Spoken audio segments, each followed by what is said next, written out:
오늘 우리가 읽은 이 말씀 첫 대목에서 우리는 이런 표현을 만났습니다. 자기 손에는 칼이 없었더라 라고 하는 그런 말이에요. 저는 늘 이 대목을 읽을 때마다 이 구절을 그냥 지나치질 못합니다. 아주 특별한 의미를 담고 있는 말씀이다, 이제 그렇게 이 구절을 읽는데요. 먼저 그냥 거기 적힌 대로 읽으면 사실 그 자체로 어떤 특별한 의미를 가진 말씀처럼 보이지는 않습니다. 뭐 상황에 대한 설명 정도로 우리가 이 구절을 읽을 수가 있는데, 상황은 이런 거죠. 지금 다윗이 거인 장수 골리앗과 맞붙어 싸웠습니다. 근데 어떻게 싸웠느냐? 우리 앞선 이야기에서 다 봤죠. 그리고 우리 뭐 많이 묵상한 말씀이니까 자기 손에 들고 있는 그 물매를 던져서 그걸로 이제 골리앗을 쓰러뜨리죠. 물매질 한 번에 그의 손을 떠난 그 돌멩이가 마치 총알이 사람을 쓰러뜨리듯 그 골리앗을 쓰러뜨립니다. 자, 골리앗이 그렇게 쓰러지자 다윗은 어떻게 하죠? 그 쓰러진 그 골리앗에게로 이제 달려갑니다. 지금 그가 정신을 잃고 있는 이 찰나, 이 틈을 놓쳐서는 안 되기 때문인 거죠. 그런데 그때 그에게는 칼이 없었다는 겁니다. 그래서 어떻게 했느냐? 골리앗에게로 달려가서 골리앗의 칼집에 있는 칼을 빼어다가 그 칼로 이 골리앗의 머리를 베었다, 이렇게 얘기를 해주고 있는 겁니다. 이처럼 이 다윗의 손에 칼이 없었다라고 하는 이 말은 지금 골리앗과의 싸움이 어떻게 전개되었는지 그 상황을 이야기해주는 여러 이 묘사들 중에 그냥 한 줄처럼 그렇게 이 구절을 읽는 거죠. 그러니 별 특별한 의미를 부여할 말씀처럼 보이지는 않을 수 있는 겁니다. 하지만 저는 이 말씀을 읽을 때마다 이 구절이야말로 참 영적이다, 영적으로 참 우리에게 주는 메시지를 가진 그런 말씀이다, 이제 그렇게 읽는데, 저는 이 구절 여기에 어떤 의미가 있는 것으로 읽느냐면, 자, 거기 그렇게 되어 있죠. 자기 손에는 칼이 없었더라, 이렇게 되어 있는데, 이 구절을 이런 의미로 저는 늘 읽히는 겁니다. 자기 손에는 칼이 없었더라라고 되어 있는데 결국 이 말씀은 이런 뜻 아닌가? 여호와가 그의 칼이었더라, 이런 말로요. 여호와가 그의 칼이었더라. 손에 칼도 가지지 않은 그가 참 작고 여린 소년이기까지 하죠. 어린 소년이기까지 한데 어떻게 전사 중에 전사고 또 싸움꾼 중에 싸움꾼 이 골리앗을 이길 수가 있겠습니까? 여러분, 그게 어떻게 가능한 일이냐는 거예요. 근데 그런 일이 일어났다면 그거는 뭘로만 설명이 됐느냐면 하나님이 개입하셨다, 이것밖에는 설명할 길이 없는 겁니다. 예.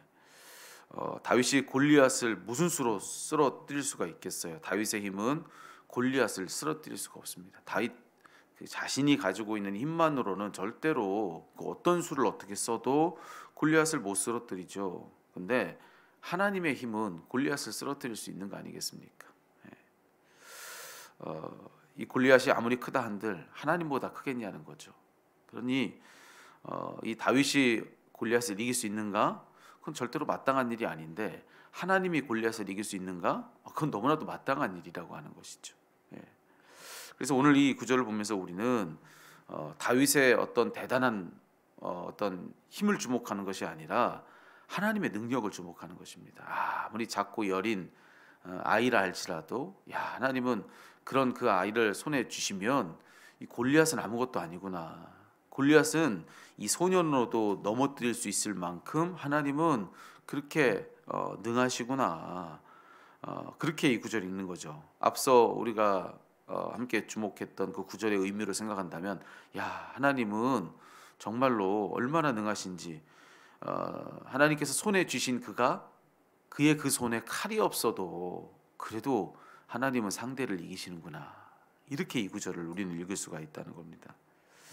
그래서 이 구절은 그런 의미라고 말씀드린 거예요. 다윗의 손에 칼이 없었다, 이 말은 결국 우리가 아는 그 칼, 이 칼이 이 다윗의 손에 없었을지 몰라도, 다윗의 손에는 그 칼은 없었을지 몰라도 하나님이 계셨다는 거죠. 그는 그 손으로 하나님을 붙들고 있었다. 그래서 그의 손에 칼이 없었다, 이 말은 하나님이 그의 칼이셨다, 이런 의미라고 말씀을 드리는 겁니다.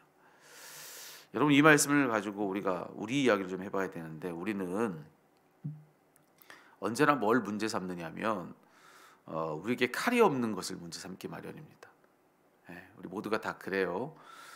우리 모두가 다 무엇을 가장 우리의 문제라 여기느냐면은 우리에게 적을 쓰러뜨릴 수 있는, 적을 넉넉히 쓰러뜨릴 수 있는 강한 칼이 내 손에 과연 있느냐 없느냐, 있어도 그 칼이 어느 정도냐, 또 얼마큼 많냐, 뭐 이런 고민을 가지고 사는 게 우리들이라는 거죠. 그러니까 칼은 많은 것의 상징일 수가 있는데, 예를 들어 우리 모두가 다 가지고 싶어하는 어떤 우리의 배경, 이게 칼일 수 있어요. 뭐 예를 들어 폭넓은 인맥, 우리 모두가 다 그 칼 가지고 싶어하죠. 그리고 뭐 집안의 재력, 이거 역시 우리 모두가 다 탐내는 칼입니다. 그런가 하면 매력적인 외모, 그게 우리의 칼이기도 하고요. 혹은 우리의 자녀, 또 자녀로서는 우리의 부모, 우리 가족이죠. 이런 우리 모두가 다 정말 괜찮은 칼 가지고 싶어하는 것들 중에 하나들이라는 것입니다. 또 그밖에 뭐 하여튼간 그게 뭐든지 간에 그거면 내 웬만한 문제를 해결할 수 있을 거라고 생각하는 것이 있어요. 저거면 든든하겠다, 저거면 그 괜찮겠다 여겨지는 그런 게 있습니다. 그게 칼입니다. 우리가 가지고 싶어하는 칼. 그 칼이면 우리는 적을 넉넉히 베겠다. 우리 그렇게 여기는 거죠. 자, 우리는 그렇게 생각해요. 그럴듯한 칼을 손에 쥐고 있어야, 그래야 우리가 이 싸움에서 이길 수 있다. 우리가 이 싸움에서 이기기 위해서는, 그러면은 우리 손엔 반드시 칼은 있어야 되고, 그 칼은 또 꽤 괜찮은 칼이어야 된다, 이렇게 생각을 하는 것이죠.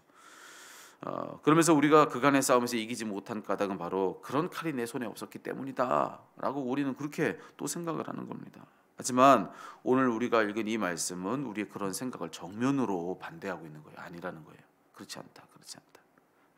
아니라는 거예요. 오늘 말씀은 상대가 심지어 모든 우리가 싸울 상대들 중에 가장 강력한 상대인 골리앗이라 할지라도, 여러분, 그 상대를 쓰러뜨린 이 다윗의 손엔 칼이 없었다는 겁니다. 칼이 없었대요. 칼이 없었는데, 칼이 없었던 그가 적을 쓰러뜨렸는데 무려 그 상대가 골리앗이었다고 하는 거죠. 적을 쓰러뜨리는 힘은 결단코 내 손에 내가 쥐고 있는, 내 힘으로 손으로 꼭 쥐고 있는 그 칼이 아니라는 겁니다. 어떤 칼을 쥐고 있느냐, 그걸로 이 싸움의 승패가 갈리는 것이 아니라는 것입니다. 진정한 힘은 뭐냐? 내 손의 힘으로 쥔 칼이 아니라 내 믿음의 힘으로 쥔 하나님이시다, 이거죠. 내 믿음의 힘으로 하나님을 쥐었다면 그분이야말로 칼이다, 이렇게 말하고 있는 겁니다. 진짜 칼은 바로 하나님이시다.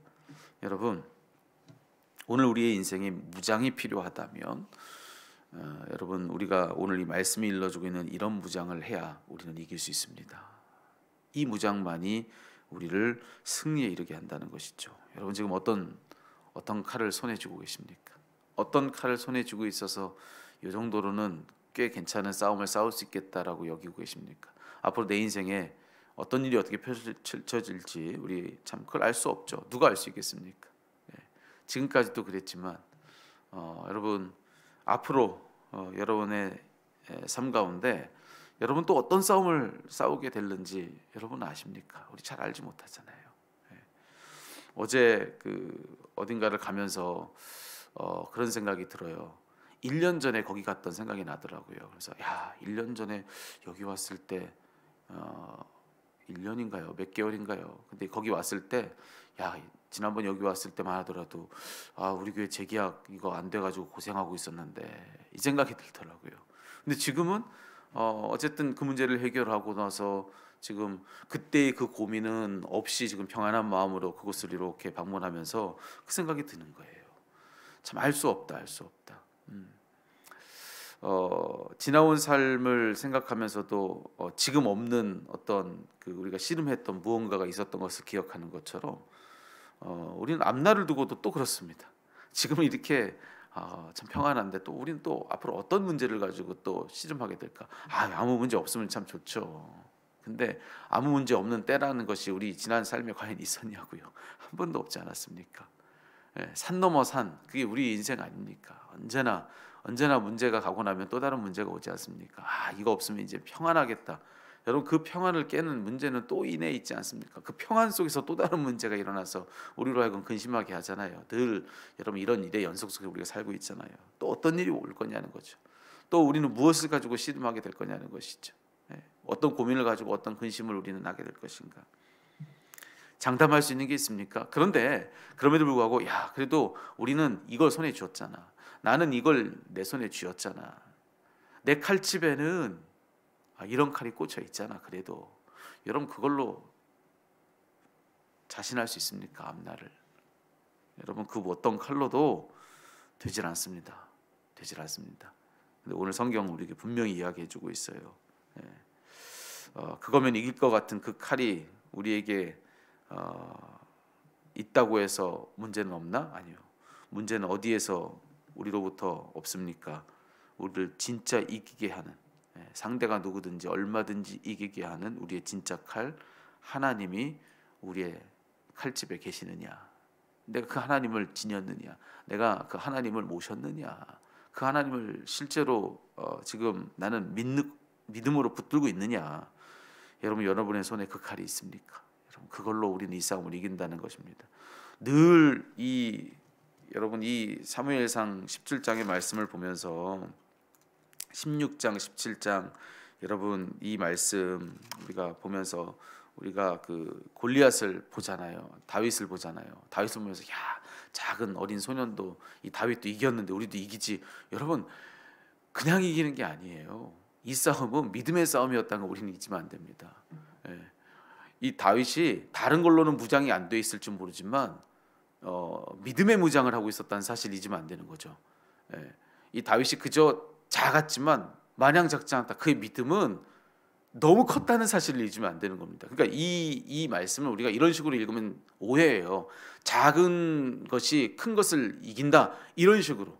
작아서 이긴 게 아니에요. 작아서 이긴 게 아니에요. 그러니 우리도 작으면 아무리 작아도 우리도 이길 수 있지 이런 게 아니에요. 작은 것이 더 아름답고 작은 것이 더 강하고 작은 것이 더 힘세다는 그런 이야기를 하는 게 아닙니다. 아니 오히려 이 말은요 큰 게 이긴다는 얘기예요. 그런 당연한 이야기를 우리에게 들려주는 겁니다. 큰 게 이긴다. 믿음이 컸으니까 이기는 겁니다. 그 큰 믿음으로 크신 하나님을 붙들었으니까 이긴 겁니다. 이게 절대로 기적 이야기가 아니라니까요. 이건 너무 상식적인 이야기예요. 큰 것은 작은 걸 이긴다는 이야기입니다. 절대로 작은 것이 큰 것을 이긴다는 이야기로서 우리 작아도 된다는 얘기를 해주는 이야기가 아니라고요. 마냥 그런 이야기만 아니다. 그의 믿음은 누구보다도 컸다. 누구보다도 크신 하나님을 붙들었다. 그래서 이긴 겁니다. 여러분이 그 칼을 손에 힘있게 믿음의 힘으로 줄 수 있게 되기를 간절히 소망합니다. 그래서 오늘 그 믿음으로 무장하고 돌아가십시오. 그럴 때 우리는 그 싸움을 승리하게 될 줄로 믿습니다.